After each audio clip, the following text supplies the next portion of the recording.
Shalom, selamat pagi keluargaku yang diberkati Tuhan Yesus Kristus. Firman Tuhan pagi ini saya ambil dari kitab Matius pasal 5 ayatnya yang ke-9.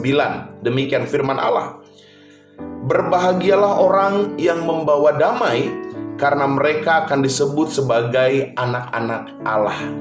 Bapak Ibu keluargaku, rencana Tuhan bagi setiap anak-anaknya, yaitu kita orang-orang percaya, agar dimanapun kita berada, kita boleh disukai. Ada amin saudara? Firman Tuhan hari ini saya beri judul, disukai semua orang. Keluargaku, jika kita disukai dimanapun kita berada, maka otomatis saudara, dampaknya adalah hidup kita menjadi berkat bagi orang lain. Ada amin saudara? Beda kalau kehidupan orang-orang Kristen menjadi batu sandungan bagi yang lain. Tentu dimanapun kita berada, bukan berkat yang kita berikan, tetapi apa saudara? Cemoohan, ejekan, dan hinaan. Matius 5 ayat 9 dikatakan, berbahagialah orang yang membawa damai, karena mereka disebut sebagai anak-anak Allah.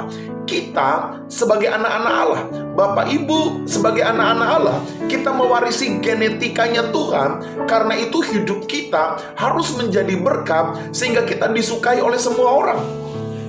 Bukan karena kompromi dengan dosa kita disukai, bukan karena kita mengikuti apa yang orang mau sehingga kita disukai, tetapi kita menjadi berkat sehingga nama Tuhan dimuliakan.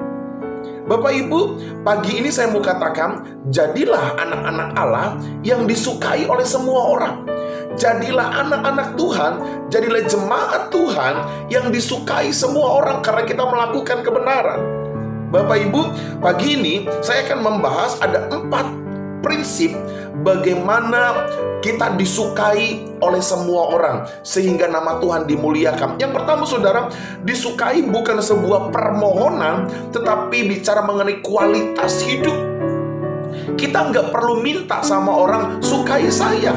Kita nggak perlu minta sama orang ayo berteman dengan saya. Tetapi mari tunjukkan kualitas hidupmu yang benar, sehingga orang mengakui bahwa kita adalah orang-orang yang disukai. Yang kedua saudara, disukai bukan hasil atau buah dari kompromi. Saya kompromi dengan kejahatan, saya kompromi dengan apa yang orang mau sehingga kita disukai, tidak.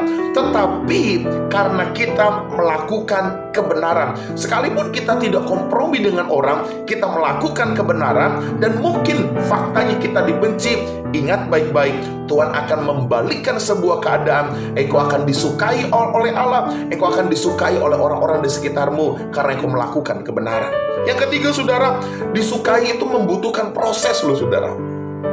Tidak bisa menjadi orang yang disukai sepintas. Tidak bisa menjadi orang disukai karena kita menabur kebaikan dalam bentuk materi sehingga kita merasa kita pasti disukai.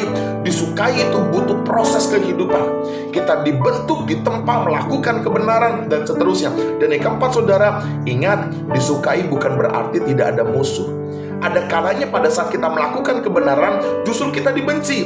Ingat baik-baik, tetap lakukan kebenaran, tetap lakukan kebaikan, karena akan ada orang-orang yang menghargai saudara dan menyukai perbuatan saudara. Kenapa? Karena Allah ada di pihak kita. Selamat pagi keluargaku, selamat berkarya melakukan kebenaran, selamat berkarya melakukan kebaikan, sehingga engkau dan saya menjadi orang-orang yang disukai oleh semua orang. Shalom, Tuhan memberkati kita semua.